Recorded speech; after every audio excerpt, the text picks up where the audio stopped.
recording studio, Shikura. एक बात साच पूछियो छोड़ी गोसाई हमरा पना। एक बात साच पूछियो छोड़ी गोसाई हमरा पना। आगे भतरा जोरे सुते के मन करो हो कि ना। आगे भतरा जोरे सुते के मन करो हो कि ना। एक बात साच पूछियो छोड़ी गोसाई हमरा पना। एक बात साच पूछियो छोड़ी गोसाई हमरा पना। अगे भतरा जोरे सुते के मन करो हो कि ना। अगे भतरा जोरे सुते के मन करो हो कि ना।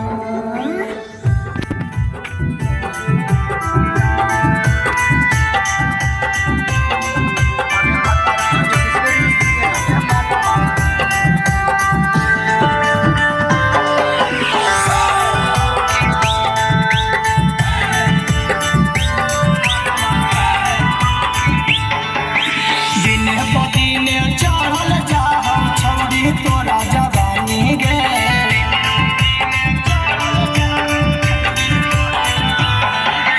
देखे के सब कुमार लइकन के अब हम हवा से पानी गे।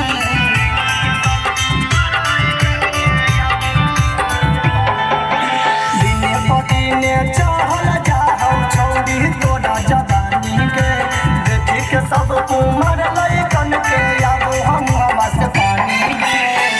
लइका के लावे के मनवा करो हो कि ना। लइका के लावे के मनवा करो हो कि ना। आगे भतरा जोरे सुते के मनवा करो हो कि ना। आगे भतरा जोरे सुते के मनवा करो हो कि ना।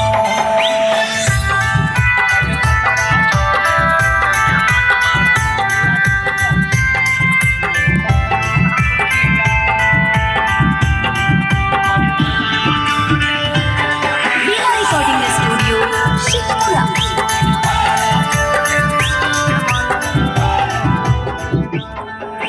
देखी के तोहर फिगर शर्म वालो हो काज जवागे।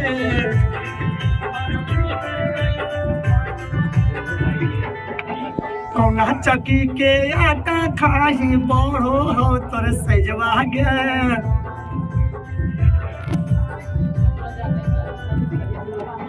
दिने पदिने जमिगर ऐसन फाटो हौ काज जवागे।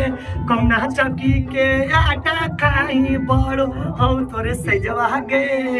लेबे देबे के मनवा करो हो कि ना। लेबे देबे के मनवा करो हो कि ना। ओगे भतरा जोरे सुते के मनवा करो हो कि ना। अगे भतरा जोरे सुते के मनवा करो हो कि ना।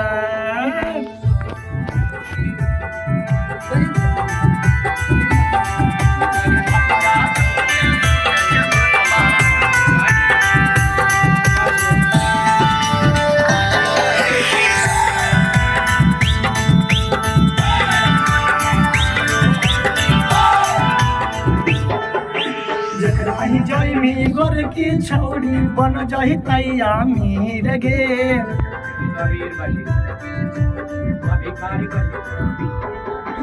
तोरे सूरतिया देख के जीतै बन जही तै तकदीर गे।